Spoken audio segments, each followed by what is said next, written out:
거룩한 주일 아침 하나님을 예배하기 위하여 이 자리에 나오신 한 분 한 분을 예수님의 이름으로 사랑하고 축복합니다. 말씀을 듣기 전에 좌우 계신 분들에게 이렇게 축복하면 좋겠습니다. 명절이니까 새해 복 많이 받으세요. 이렇게 인사하겠습니다.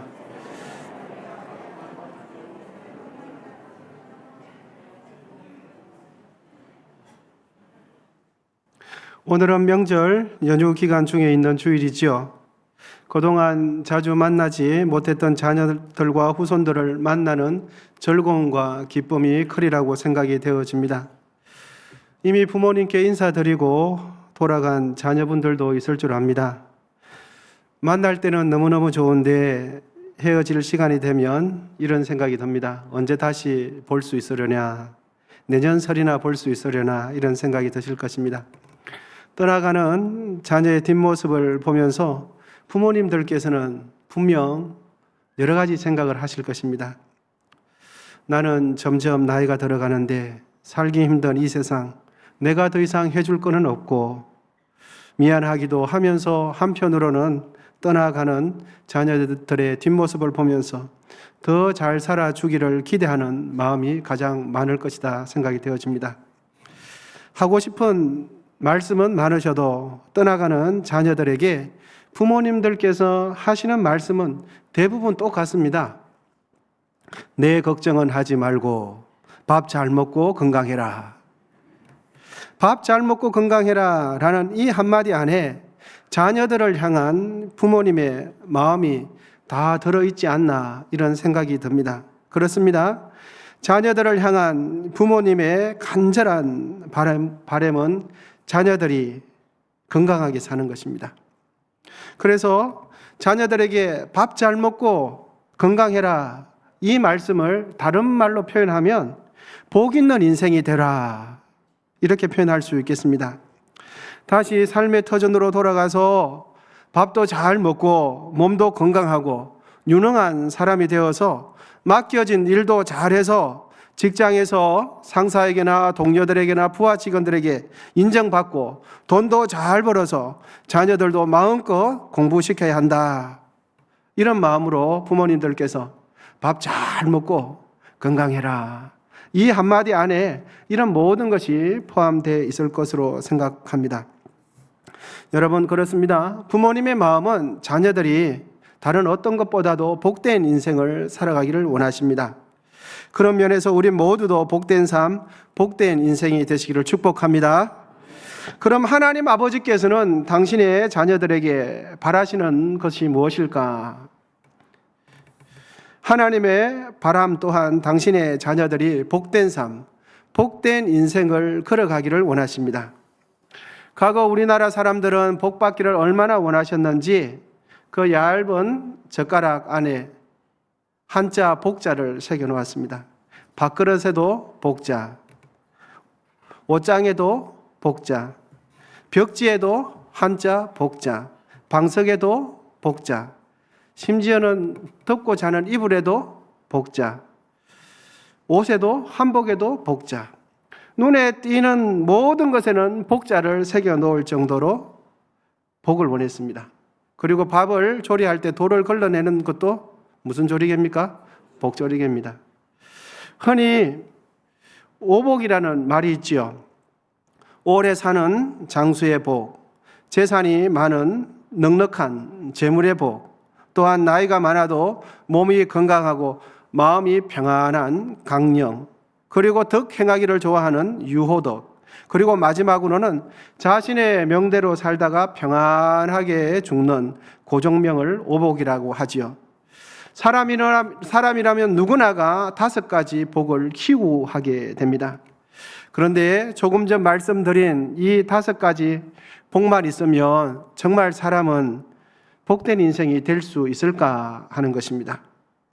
이 5가지 복만 있으면 사람을 진짜 복 있는 사람이다, 저 사람은 정말 복된 사람이다 라고 말할 수 있겠는가 하는 것입니다. 오늘 본문은 시편 전체가 150편인데 그 중에서도 첫 장으로서 시편 전체를 여는 키가 되는 말씀인 동시에 진정으로 사람이 복된 사람이 되기 위해서는 어떤 인생이 되어야 하는지를 깨닫게 해주는 말씀이 오늘 본문 말씀이 되겠습니다. 여러분, 사람은 5가지 복만으로 복된 사람이 될 수 없습니다. 왜냐하면 사람은 동물과는 달리 사람에게만 영이 있기 때문입니다. 사람에게는 영혼이 있기 때문입니다. 하나님의 형상을 닮은 사람은 동물에게 없는 영혼이 있습니다. 그러므로 사람이 진실로 복된 삶, 진실로 복 있는 인생이 되기 원한다면 반드시 그의 영혼이 복을 받아야 합니다.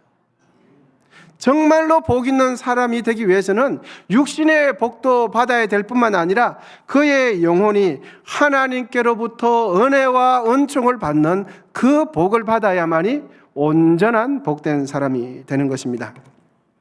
이 세상에 물질, 건강, 장수, 명예와 권력이 있다고 해도 그의 영혼이 복을 받지 못하면 그는 결국은 불행한 인생, 비참한 인생으로 끝이 날 수밖에 없습니다. 죽음 앞에서 후회하는 인생이 될 수밖에 없습니다. 이 세상의 복은 5가지 오복은 우리의 몸, 우리의 육체에만 일시적인 만족감을 줄 수밖에 없다는 것을 여러분 꼭 기억하실 수 있기를 바랍니다. 오늘 본문 1절에 기록된 말씀입니다. 복 있는 사람이라고 할 때에 이 복은 사람이 세상을 살아갈 때에 필요로 하는 물질의 복, 건강의 복, 우리 모두가 원하는 이 세상의 오복을 포함하는 단어입니다. 그러니까 하나님께서는 우리에게 세상의 복이 필요하다는 것을 누구보다도 잘 아시는 분이 하나님이세요. 세상 살이에 필요한 복을 주시는 분이 또한 우리 하나님이십니다. 그러므로 여러분, 이 세상의 복을 악한 것으로, 불필요한 것으로, 천한 것으로 생각하지 마시기를 바랍니다. 할렐루야. 이 세상의 복도 꼭 풍성하게 받으시기를 바랍니다. 이 세상의 복은 나쁜 것이 아닙니다. 우리 모두는 이 세상의 복을 풍성히 받아야 할 필요가 있습니다. 그런 의미에서 우리 모두는 이 세상의 복도 풍성하게 누리시는 은혜가 있기를 바랍니다. 그럼에도 불구하고 오늘 본문은 복된 인생이 되기 위한 2가지 길을 큰 범주에서 우리에게 제시를 해주고 있습니다. 첫째로는 죄를 멀리하는 사람이 복 있는 사람이라고 말씀해 주고 있습니다. 본문 1절입니다. 본문 1절 다 같이 한번 읽으시면 좋겠습니다. 시작. 복 있는 사람은 악인의 길을 따르지 아니하며 죄인들의 길에 서지 아니하며 오만한 자들의 자리에 앉지 아니하고. 아멘. 1절에서 언급된 이 악인은 우리가 흔히 생각하는 세상의 법, 사회의 법을 어긴 사람들이 아닙니다. 어떤 특정한 죄를 범한 사람이 아니라 하나님을 하나님으로 인정하지 않고 하나님을 거절한 사람을 오늘 본문은 죄인, 악인이라고 표현하고 있습니다. 악을 행하지 않은 양심적인 사람, 상대적으로 착한 사람이 있다고 할지라도 하나님을 하나님으로 인정하지 않으면 그분은 죄인이 될 수밖에 없습니다. 하나님을 하나님으로 섬기지 않으면 그분은 악인이 될 수밖에 없습니다. 왜냐하면 이 세상에서 온전한 유일하신 선을 유지하는 분은 하나님 한 분밖에 안 계시기 때문입니다.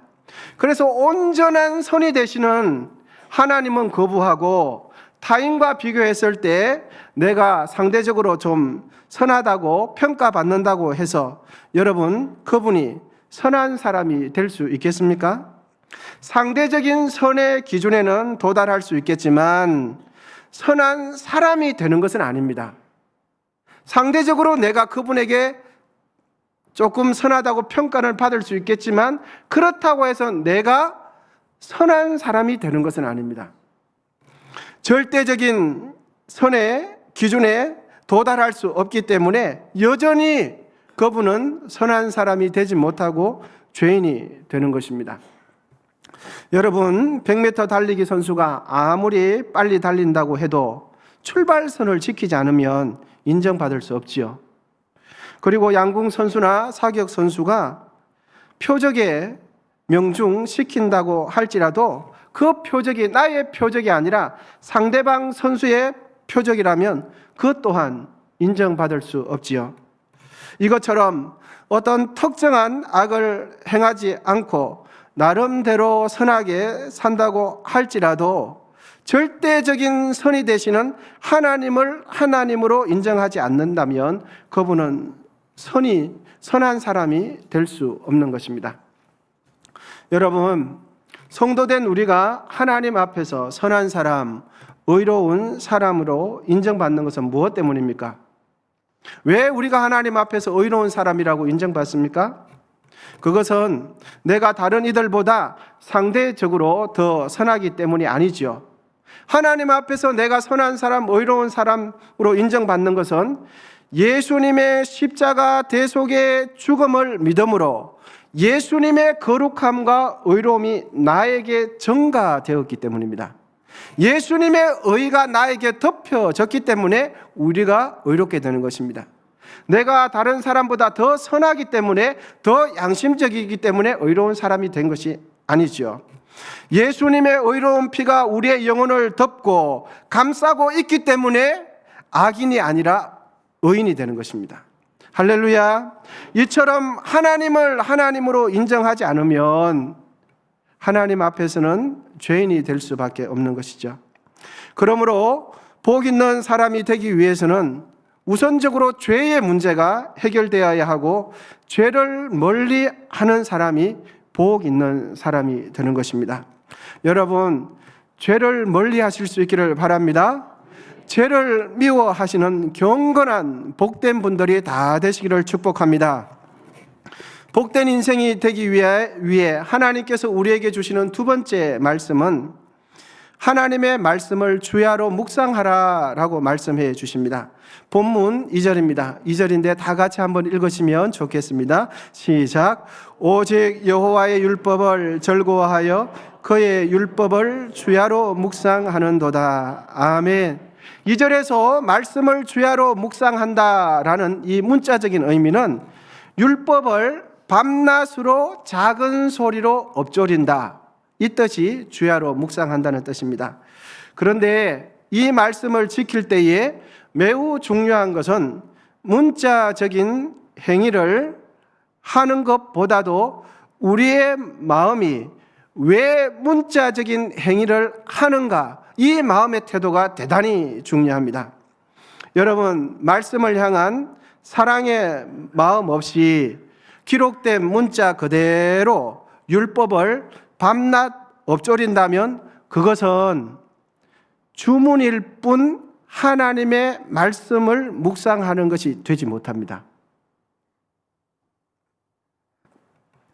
무의미하게 녹음 테이프를 밤낮 켜놓는 것과 다를 바가 없습니다.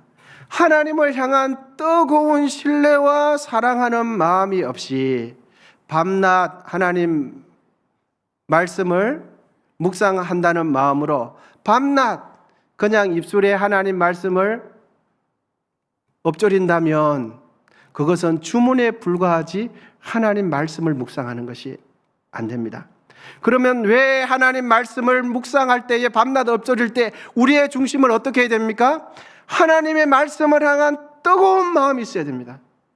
할렐루야. 하나님의 말씀을 진실로 믿는 그 마음으로 밤낮 주의 말씀을 생각하고 그 말씀대로 살고자 몸부림치는 것이 주의 말씀을 묵상하는 것이 되는 것입니다. 여러분, 밤낮 녹음기 테이프를 켜놓는 것처럼 그렇게 성경 구절을 엎조리는 사람들이 있었습니다. 혹시 그분들이 누군지 아십니까? 바리새인들입니다. 바리새인들에게는 율법에 대한 대단한 열심은 있었으나 그들에게는 문자주의, 형식주의에 빠져 있었습니다. 말씀 자체를 그냥 엎조리는 것이 하나님의 뜻인 줄 알았습니다. 여러분, 말씀을 추구하는 이유가 엎조리는 것 자체에 의미가 있지 않고 하나님 말씀을 사랑하고 하나님 말씀을 추구하는 데 있다는 것을 꼭 기억하시기를 축복합니다. 그러므로 우리는 하나님의 말씀을 읽고 들을 때에 반드시 우리의 생각을 집중하고 우리의 마음을 쏟아내야 합니다. 우리의 중심에서부터 말씀에 대한 권위를 깊이 인정하고 말씀을 사랑해야 합니다. 말씀을 향한 진실한 사랑이 있을 때에 우리의 감정에서는 어떤 표현이, 어떤 감정이 일어나는가 하니까 기쁨과 즐거움이 우리의 감정에는 일어나게 되어 있습니다. 여러분, 사랑하는 사람과 있으면 우리의 마음이 왜 즐겁습니까? 사랑하는 그와 함께 있기 때문에 우리의 감정은 즐겁고 기쁜 것입니다. 그러므로 하나님 말씀을 사랑하면서 묵상하면 우리의 마음에 어떤 감정이 일어나겠습니까? 사랑, 기쁨과 즐거움이 자연스럽게 일어나게 되는 것입니다. 말씀을 사랑하면 말씀을 읽고 묵상하는 것이 즐거움이 됩니다. 하나님의 말씀을 읽고 묵상하는 것이 우리의 삶의 즐거움으로 다가오실 수 있기를 축복합니다. 시편 119편 79절입니다. 내가 주의 법을 어찌 그리 사랑하는지요. 내가 그것을 종일 작은 소리로 엎조리나이다. 아멘. 이 97절에도 주의 법을 사랑하기 때문에 엎조린다고 말씀하고 있습니다. 시편 119편 111절입니다. 주의 증거들로 내가 영원히 나의 기업을 삼았사오니 이는 내 마음의 즐거움이 됨이니이다. 아멘. 여러분, 그런데 하나님 말씀을 읽을 때 항상 즐겁지만은 않습니다. 때로는 하나님의 말씀이 우리에게 찔림이 되어서 심히 부담스럽게 다가올 때도 있습니다. 하나님의 말씀 때문에 고민하며 하나님 말씀을 들었기 때문에 고뇌하게 되는 경우도 있습니다. 하나님 말씀 때문에 신경 쓰지 않아도 신경 쓸 때가 있습니다. 여러분, 그때 우리가 꼭 기억해야 할 것은 그 말씀의 찔림이 우리의 인생과 영혼을 살린다는 사실을 믿으시기를 바랍니다. 나에게 찔려오는 그 말씀이 나의 양심을 살려내고 나의 잘못된 생각을 돌이키게 하고 나의 삶이 하나님 앞에 복된 삶으로 수정케 한다는 사실입니다. 그 찔리는 말씀은 우리에게 복된 말씀이 되는 줄 믿으시기를 바랍니다. 오히려 하나님 말씀으로 인하여 우리의 영혼에, 우리의 생각에 아무런 찔림이 없다면 그것이 진짜 위험한 것입니다. 우리의 마음과 생각이 찔림으로 우리를 찌르는 그 말씀으로 인하여 우리의 삶이 하나님 보실 때에 복된 인생이 됨을 믿으시기를 바랍니다. 그러므로 하나님의 말씀을 듣고 묵상하는 것을 기쁨으로 삼고 즐거움으로 삼으시는 은혜가 있으시기를 축복합니다. 또한 하나님의 말씀을 들을 때에 자연스럽게 우리도 모르게 이런 생각을 하시는 경우가 있습니다. 하나님의 말씀대로 순종하는 것은 나의 자유를 빼앗고 나를 억제하는 것처럼 다가올 때가 있습니다. 여러분, 그 생각은 오해이고 그 생각은 사탄이 우리를 속이는 것입니다. 하나님의 말씀대로 순종하는 것은 우리의 인생과 영혼에 심히 유익할 뿐만 아니라 우리의 인생을, 우리의 삶을 복된 인생으로 길로 수정케 한다는 이 사실을 확신하실 수 있기를 바랍니다. 오히려 하나님의 말씀을 거역하고 내 마음대로 사는 것이 내가 자유를 누리고 내 마음대로 사는 것처럼 보이지만 그 길은 머지않아 멸망이라는 종착지에 도착하게 됩니다. 주의 말씀대로 순종하면 우리의 영혼은 솟게 됩니다. 주의 말씀대로 행하면 우리의 인생은 반드시 복된 인생이 되시는 것을 믿으시기를 바랍니다. 오늘 말씀을 준비하면서 제가 이렇게 정리 한번 해보았습니다. 한번 같이 따라해 보시면 좋겠습니다. 주의 말씀대로 행하면 나의 영혼은 솟게 됩니다. 주의 말씀대로 행하면 나의 삶에 항상 기쁨과 즐거움이 있습니다.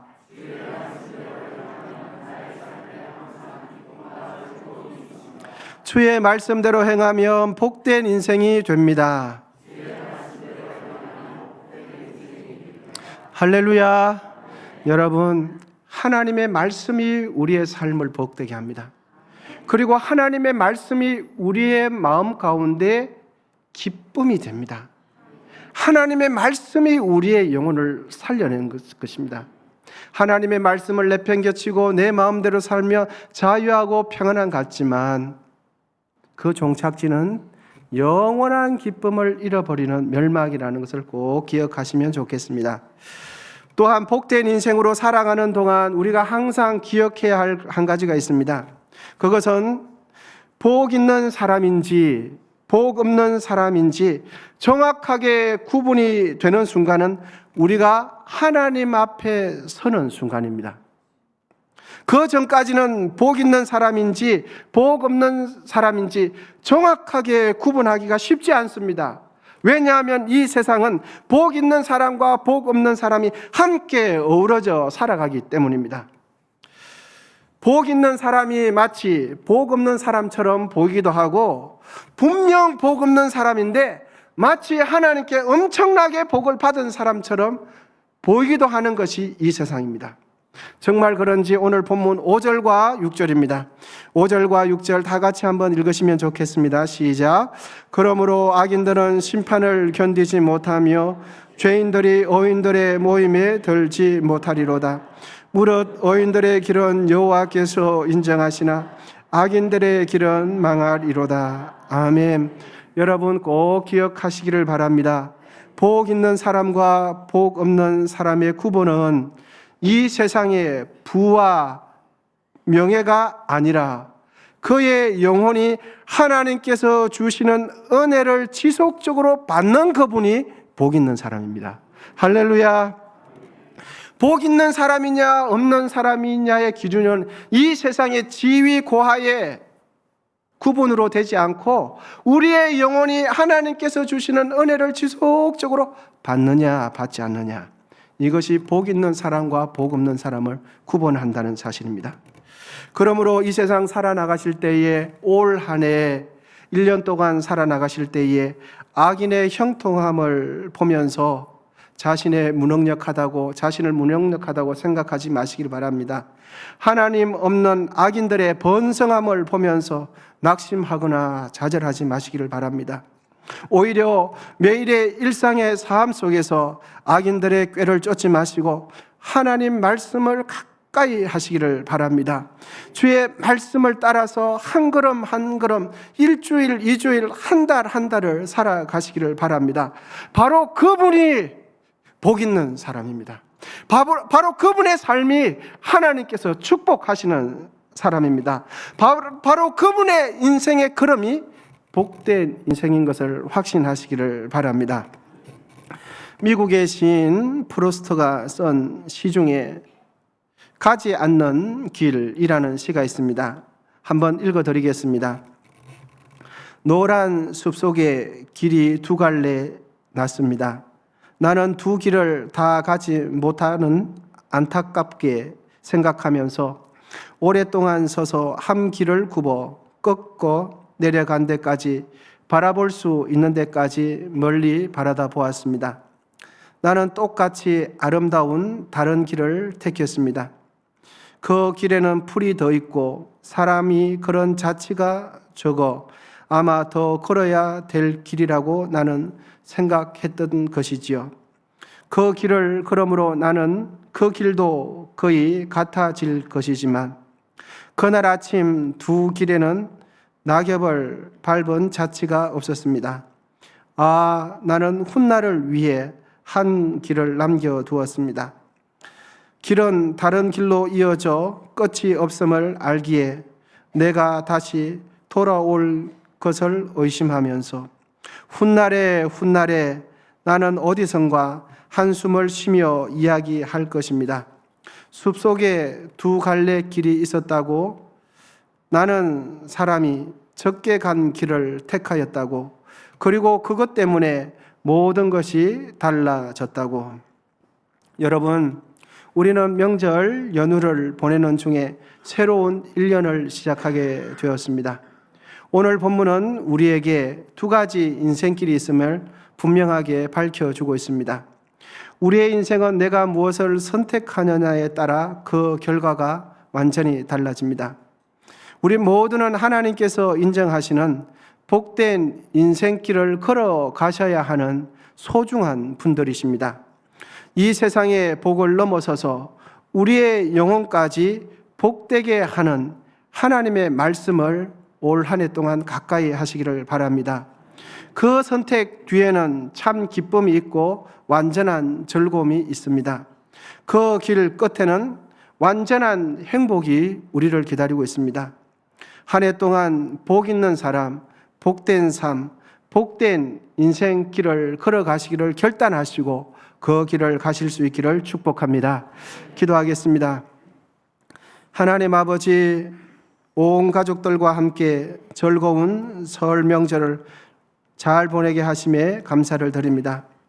새롭게 시작되는 한 해 동안 우리의 삶이 복된 삶, 복 있는 인생이 되게 하옵소서. 예수님의 이름으로 기도하옵나이다. 아멘.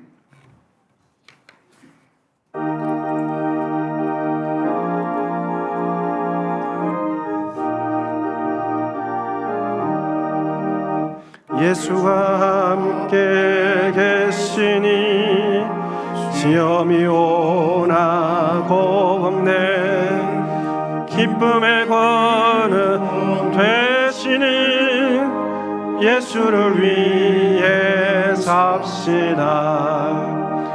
날마다 주를 섬기며 언제나 주를 기리고 그 사랑 안에 살면서 딴길로 가지 맙시다. 이 세상 사는 동안에 주 이름 전파하면서 무한한 복락 주시는 예수를 위해 삽시다. 날마다 주를 섬기며 언제나 주를 기리고 그 사랑 안에 살면서 딴 길로 가지 맙시다. 이 세상 친구 없어도 예수는 나의 친구니 불의한 일을 버리고 예수를 위해 삽시다.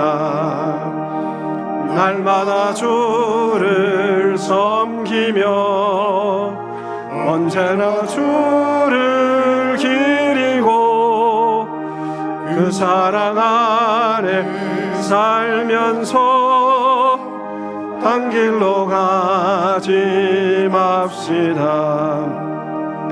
주께서 심판하실 때 잘했다 칭찬하리니 이러한 상급 받도록 예수를 위해 삽시다.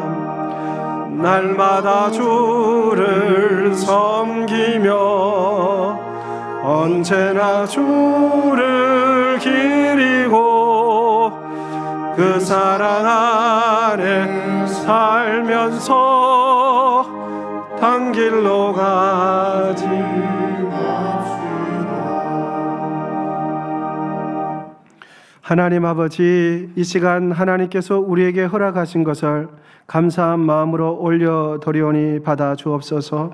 정성과 또한 믿음을 담아 하나님 앞에 예물드린 손길 가운데에 이 땅의 기름진 복과 하늘의 신령한 복으로 풍성케 하시고 이 세상 속에서 승리할 수 있도록 주여 붙잡아 주옵소서. 또한 한 주간 살아가실 때에 세상 속에서 조금도 부족하게 없게 하시고 형편이 넉넉하지 못하여 마음껏 드리지 못한 소중한 분들의 손길도 하나님 충만히 복으로 채워 주옵소서. 아버지 하나님, 과부의 두 랩통처럼 아버지 정성껏 애물드린 소중한 분들의 모든 삶 가운데 하늘의 신령한 복으로 또한 이 세상의 기름진 복으로 가득가득 채워 주옵소서. 또한 간과 없는 것은 우리의 후손들이 어디에 있든지 여호와 하나님을 경외하게 하시고 하나님을 잘 섬김으로 예수 그리스도의 영광을 드러내게 하옵소서.